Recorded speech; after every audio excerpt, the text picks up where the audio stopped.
This story feels like a warm cup of tea on a rainy afternoon. Today's book talk is all about Days at the Morisaki Bookshop by Satoshi Yagisawa. The story begins with a devastating blow.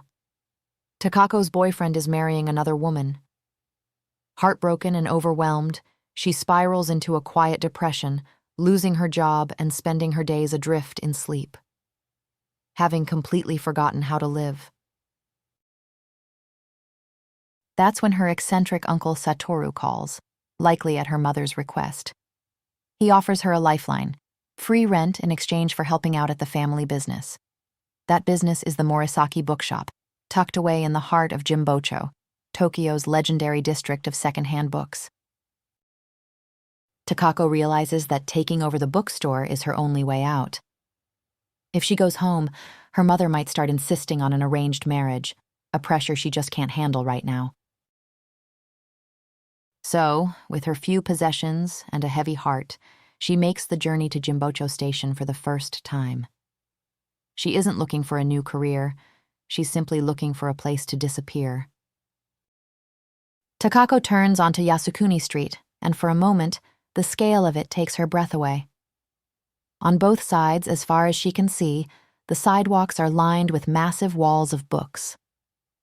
Thousands of stories stacked high under the eaves of ancient shops. There he is, Uncle Satoru, waving from the doorstep of a weathered shop. In this moment, Takako doesn't realize that both this man and this place are about to change her life. Uncle Satoru leads her to the second floor, but his guest room is really just a storeroom overflowing with books. Slowly, Takako begins shifting the heavy volumes, clearing a space among the stories of the past. Eventually, this dusty corner becomes her sanctuary. At first, Takako sees her uncle as nothing more than an eccentric relative.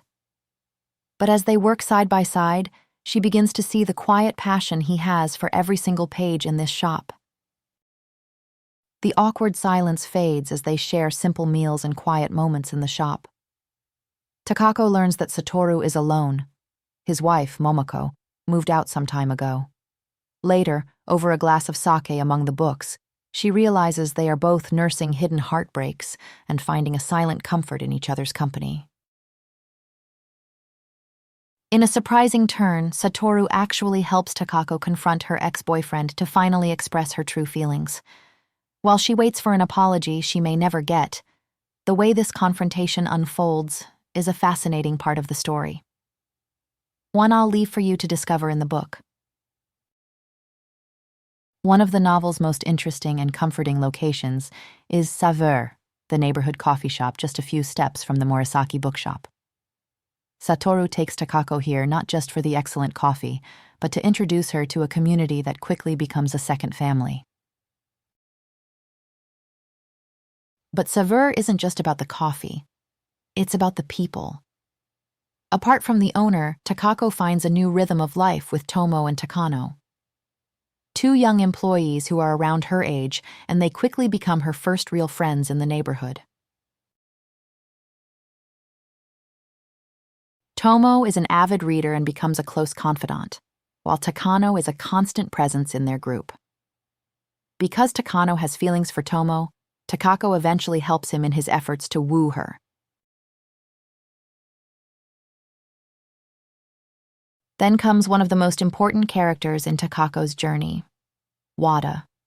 A young man she meets at the cafe later in the story, Wada is an editor and a fellow regular who shares her deep love for literature.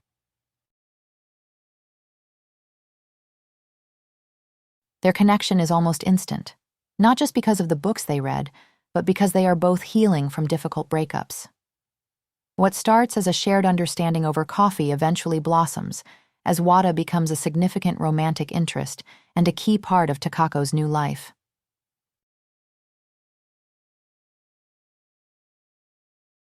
After a year of healing under the care of her uncle, the people around her, and the books, Takako reaches a major milestone. She finds her own strength and moves out of the bookshop accommodation to a new place of her own. A comforting farewell, but not goodbye, marking the end of part 1 of the book. Part 2 of the book begins sometime after Takako has moved into her own apartment and started her new job. While she has found her independence, her connection to Jimbocho remains strong.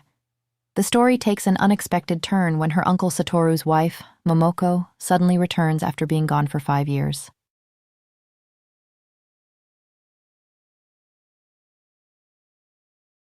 As Takako navigates her own blossoming relationship with Wada, she finds herself drawn back into the heart of the Morisaki Bookshop to help her uncle uncover the truth behind Momoko's long absence and the secret she is carrying.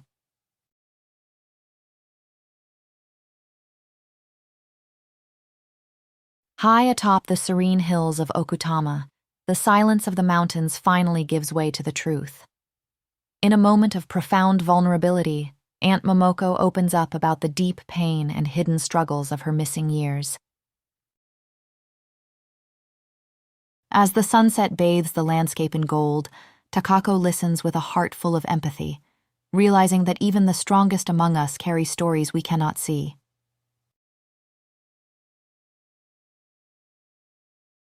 We leave you to discover the full, intricate details of Takako's journey of resilience and the heartwarming conclusion of her story by reading Days at the Morisaki Bookshop by Satoshi Yagisawa for yourself.